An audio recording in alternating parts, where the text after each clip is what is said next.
we kind of looked at the reality of it and we said, well, the most contagious variant, 900 people going all over the place, what's likely to happen next? And we thought there's probably going to be more cases all over the place. And the one place we didn't want to get stuck was in Darwin. So, once again, for not the first time on this trip around Australia, change of plans, and we didn't go to Darwin.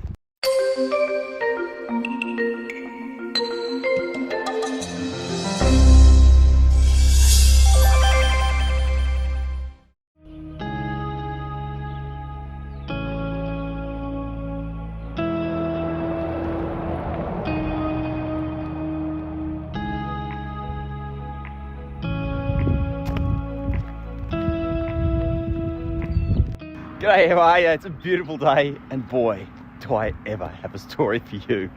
I'm going to get to that. This morning's walk, we're taking a stroll around Camooweal. Never heard of it? Neither had I until I actually came here on the first time around. Beautiful Georgina River. We're basically up in far northwest Queensland. This is right on the border of the Northern Territory. Something like 10 kilometres that way, you hit the border. And that's partly what my story is about. Have a look at this. Tell me that life isn't good and that there is beauty even in the middle of nowhere.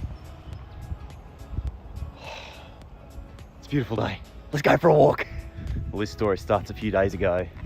We were up near Kununurra and heading back across the territory. And originally the plan was to spend close to a week up in Darwin.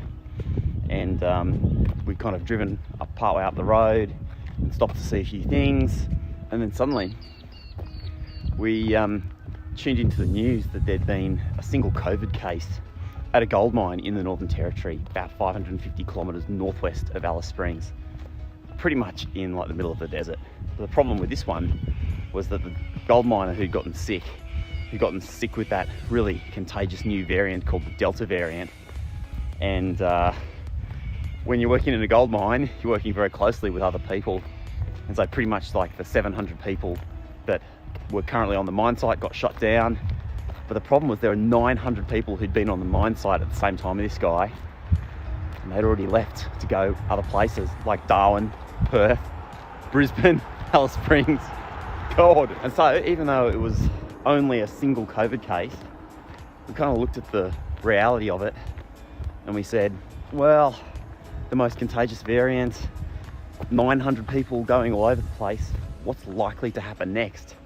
And we thought there's probably going to be more cases all over the place. The one place we didn't want to get stuck was in Darwin.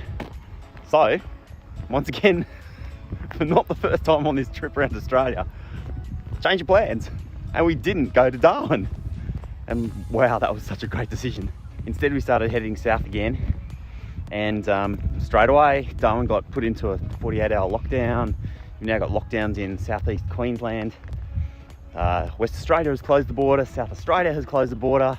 Unfortunately, we were already like 2 days drive down the road away from all of the action in Darwin. I just have to like follow your instinct sometimes because, geez, we've gotten stuck in Darwin for what's now at least a 5-day lockdown. We would have lost like the rest of our trip that's already pre-booked. And the greater risk, because we're right in the middle of it now, is that all of the borders close. I mean, already South Australia is closed, which meant the only way for us to get home to Sydney in 5 weeks' time was by crossing that border into Queensland yesterday afternoon. And I must admit, we didn't know yesterday whether or not the border was still going to be open. We thought it would be. We were pretty confident because we'd actually gone down to Tennant Creek, which is also like a little drop in the middle of nowhere. But the great thing is they've got a vaccination clinic. And so my wife Maureen said, you know what? It's going to delay us by 1 day. Let's get in and get our first Pfizer COVID vaccination. And at least that way we've got some protection in the next couple of weeks. And then we can cross into Queensland and keep going. And if everything works out well, we will have scored more time in Queensland and we'll be vaccinated and we won't be trapped in the Northern Territory. And so yesterday was just one of those days where we drove 500 kilometers, not knowing what the end result would be. Kind of stressing that when we got to the border, they might say, have you been to Darwin? And we haven't been to Darwin, so it's not like we would have had to lie.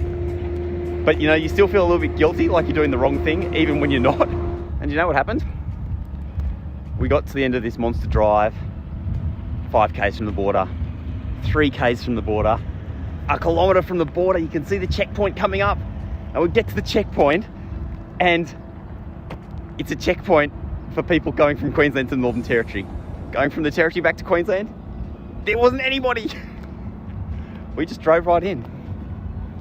So after all that time, like being anxious that, you know, maybe something would go horribly wrong and we'd get stuck, there was nothing at all. And we just drove on in. And so thank God, we're going to get home at the end of this trip. We're not going to be stuck anywhere, even from here. We could just leg it back to Sydney and be there in 5 days. And that leads us to the little town of Camooweal, just on the border with Northern Territory, Queensland. The place is absolutely jammed full of caravans today. So many people have, I guess, changed their plans and jumped back across the border to do something in Queensland because they pretty much can't afford to get stuck in the Northern Territory, just like us. And as a result, this place, which normally nobody would really stop here, overnight maybe, but not very much more than that. There's just caravans everywhere. There's caravans in our caravan park. There are people free camping by the river. There's a whole paddock full of people down by the river just staying the night. You got to just go with the flow.